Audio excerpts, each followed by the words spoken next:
The legend of the author. A woman meets her era when Margaret Mitchell began writing this novel in 1926. She likely did not know she was creating a masterpiece of world literature.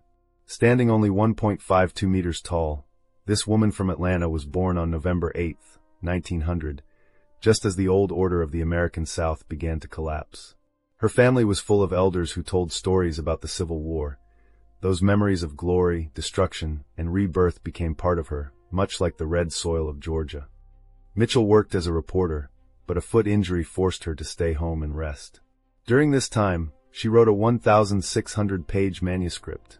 She originally titled the book Tomorrow is Another Day, but her editor chose Gone with the Wind, a poetic title that captured how everything solid was disappearing at that time. When the novel was published in 1936, it caused a massive storm. 50,000 copies were sold on the first day, and over 1 million within a year. Even during the Great Depression, people rushed to buy the $3 book. When she won the Pulitzer Prize in 1937, Mitchell simply said, "I just wrote down the stories my grandparents told me." Part 1. The Sunset of Tara. Let's follow 16-year-old Scarlett O'Hara into Clayton County, Georgia, in the spring of 1861. At a picnic at 12 Oaks, this plantation owner's daughter with cat-like green eyes wears her famous dark green floral dress. Her world has only two goals: to make every young man fall for her, and to make Ashley Wilkes love her. When Scarlett hears that Ashley will marry his cousin Melanie, she makes a life-changing decision.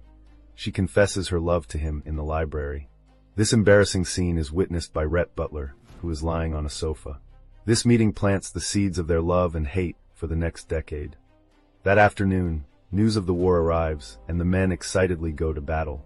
Scarlett impulsively marries Melanie's brother, Charles, a man she does not love, just to get back at Ashley.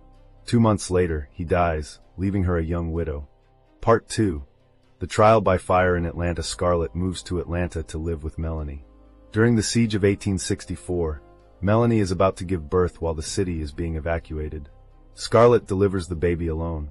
She then uses a horse and carriage stolen by Rhett to take the mother, the newborn, and a servant through the burning city of Atlanta.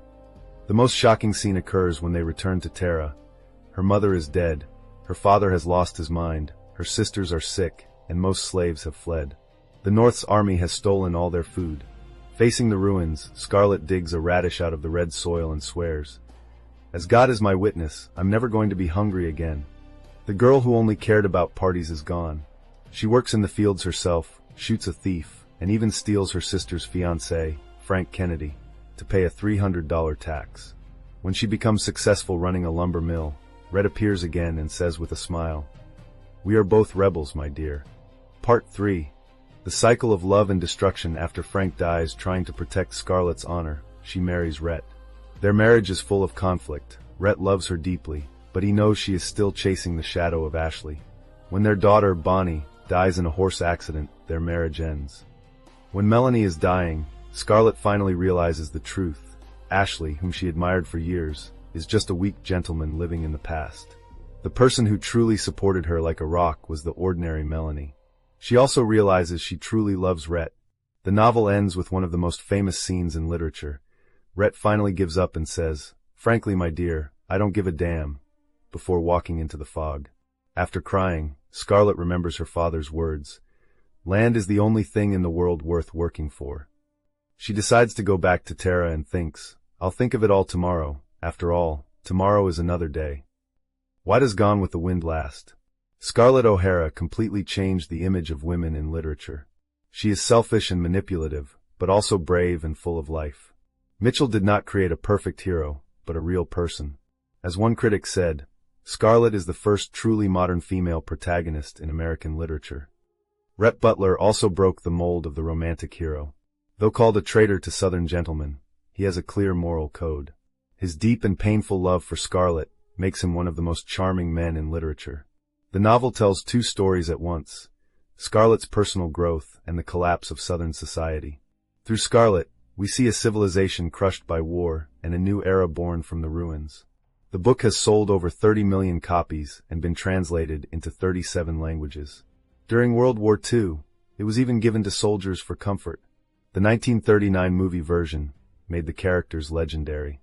The line "Tomorrow is another day" has become a source of strength for many in difficult times.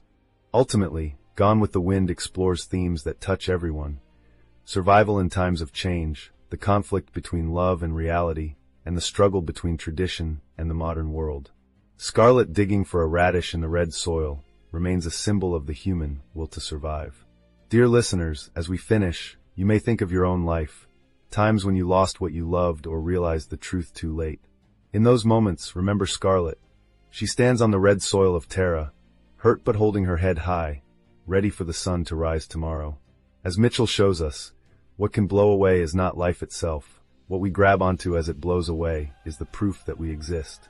Thank you for listening. Our next novel will be Jane Eyre by Charlotte Bronte. We hope you enjoy it.